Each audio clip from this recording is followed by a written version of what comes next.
Well, it's back to work. Obviously, we've got work to do and ways, plenty of things we need to improve on, and that's what this week needs to be about: is making sure we correct mistakes, become a better football team, get ready to compete, and try to find a win our last home game here at our field. So I think our guys will practice hard this week. We know that every game matters, and we want to show improvement and go out there and do all the small things correctly and come out and play well. It'll be a tough opponent we play. They play very good football year long, very, very good on defense, very aggressive, get sacks, get tackles for loss. Their offense has played better this year as well, which has helped them get to 7 wins, and we will have our hands full. So we're going to have to play good football, all three segments, play together, play efficient if we want to come out with a win. Do you have an update on Isaac Brown? Isaac, we'll see how he progresses this week. He had a little bit with his shoulder. We're hopeful he can play, but I don't know yet. Jeff, you talked about just the improvements you guys have to make with only 2 games left in the season. You have a bowl game in a little bit. How much do you feel like you realistically can fix, and how much just, I guess, for lack of a better term, is what it is? Well, the machine was going there. I think I heard you correct. So, you know what? Every game matters for us. So we talk about it all year long. We've got 2 regular season games left on our schedule. 2 really good opponents, and we'll see what we're made of. And I think get an opportunity to play a really good football team that's played very well this year. We'll measure ourselves against them, and I expect our guys to work hard this week and come out with a great attitude and go to work and go out there and compete on game day. And definitely we will have to play solid football in all three segments to win. The penalties obviously were very costly on Saturday. When you went back and watched the film, was there a common denominator for many of them? And what do you have to do this week to sort of eliminate them? Well, obviously we've got to work not jumping off sides on defense. Those were costly. We had numerous of those, and so we've got to practice the hard count against our defense way more than we have, and make sure it doesn't happen again. After you get a couple in a game, you need to be able to pull back and correct it, and we did not. It continued, and it cost us. I think we had 2 interceptions on 2 offsides. We had 2 sacks with a illegal hand to the face and another offsides. I think excuse me, it's a face mask.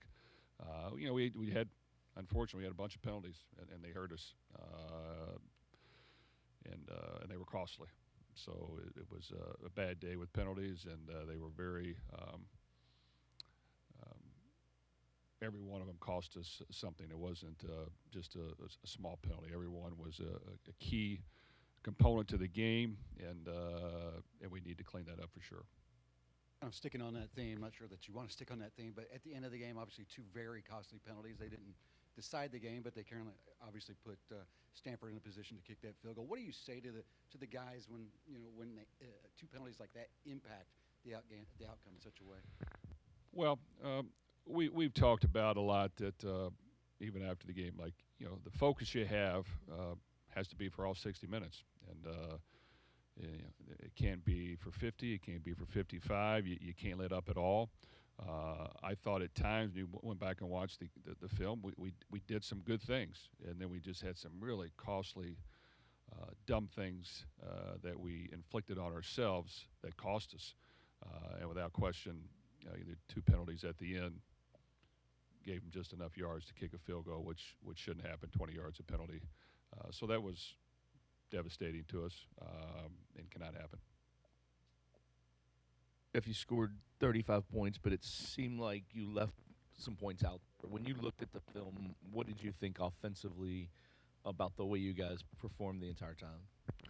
Well, I think we started a little slow on offense. Second play of the game, we had a batted ball get intercepted. Gave them 3 points, really. And then got stopped once or twice, and then kind of got some things rolling. Was able to score 21 points. You know, did some decent things in the second half. We really weren't able to hit many deep shots. We tried at least a handful or more, and we hit 0. We were efficient in the passing game and getting the ball out and getting yards, and popped a couple runs, but the inability to connect over the top hurt us to get more points. So, that's something we got to. It's a combination of a lot of things. We got to protect a little better. We got to be able to pick up some late blitzers that were coming late after the play action. We got to be able to stand in there, and we got to be able to get open and make the plays. So I think it was every little play had a different nuance, but we have had pretty decent success connecting deep up the field on plays, and we were not able to do that in this game. Jeff, there's an old saying, you can't let a tough loss beat you twice. What will you look for in your kids this week getting ready for Pitt on Saturday? Well, we want to feel the pain of the loss, and there's a lot of pain to feel. So I think myself, coaches, and players, we feel the pain, and you got to let it motivate you to want to not let it happen again. And at the same time, you can't let it get you down. You've got to respond, and you got to move forward. And that's the great thing about sports and football. You're going to have some tough times, and this was a game you'd like to have back, but it's over with, and you got to move on. So we've got, like I said, two really good opponents to finish the season, and it starts with Pittsburgh, who's played really well this year, and not only are they great on defense, which they have been very good offensively, they've played better. And so, I think that, we'll see what we're made of. We talk about all year long, you got to finish the season, you got to play to the end, you got to compete, and that's what you need to do if you want to be a competitive difference maker football player that wants to win. And everybody across the country has a loss or two. You've got to be able to respond and play well the next week, and we'll have our hands full this week. What is it about Pitt defensively in the system that he runs? What makes them so good? Well, they're very aggressive. They don't give you the easy completion, so they're going to press you across the board. They're going to blitz you quite a bit. They're going to get after the quarterback. They're going to rush up the field. The safeties are going to play low. They're going to force you to throw the ball deep and complete it, but you don't see a whole lot of them because they're on you tight. They don't bust many things. They're very sound in what they do. They've done this system for a long time.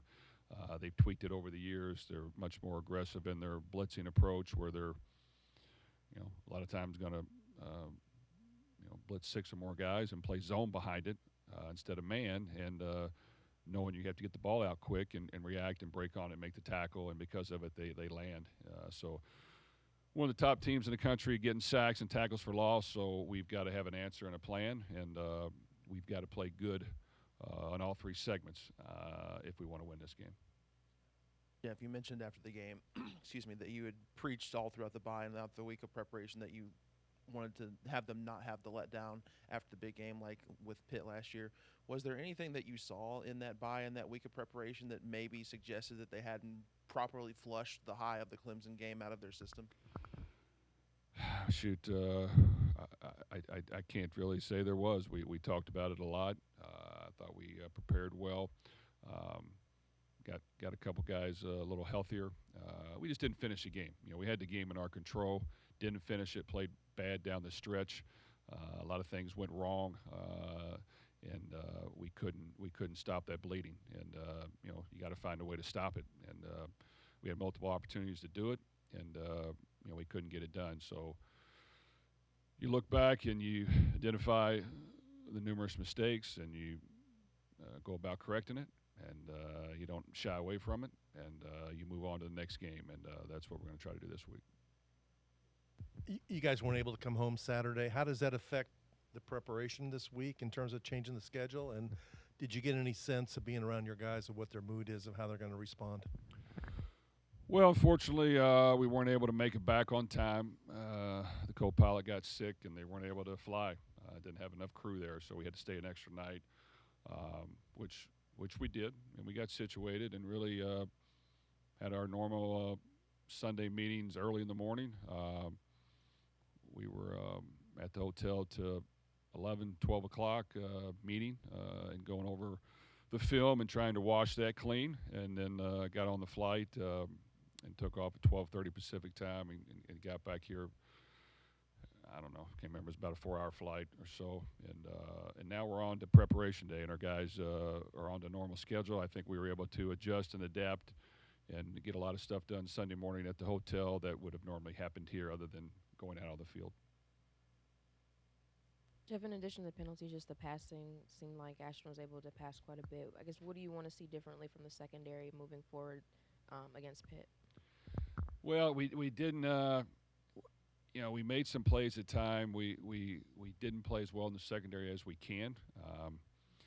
I thought we were too aggressive in some simple cover 3 zone coverages that we need to have a little cushion, and we allowed the receiver to run by us and one time kind of stutter us and run by us when that can't happen. We got underneath coverage. We were too aggressive in that technique, and that was disappointing.